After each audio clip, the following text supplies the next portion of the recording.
د اوده کېدو په وخت کې تاسو زر نیکي هغه ګټلی شئ. نبی کریم صلی الله علیه وسلم فرمایل څو احادیث راجمع کوم د مانځه باره کې بیا تسبیح باره کې. نبی کریم صلی الله علیه وسلم فرمایل الله جل شانه په خپل بندګانو باندې 15 منځونه فرض کړي.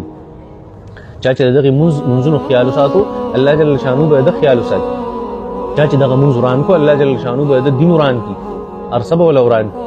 دا څنګه خبره هم دا مختلف حدیث راځي. بل نبی کریم صلی الله امام رازی رحمت الله علیه حدیث نقل کړي ډېر زبردست حدیث.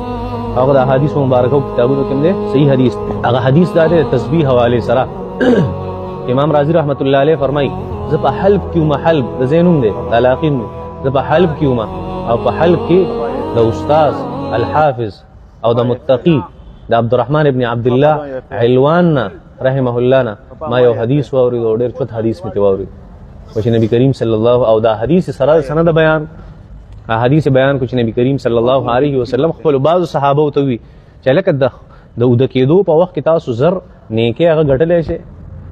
د اوده کېدو په وخت کې تاسو زر نیکي ګټلی شئ. تاسو خو دین عاجز یې نبی علیہ السلام. بیا نبی علیہ السلام خاموش شو.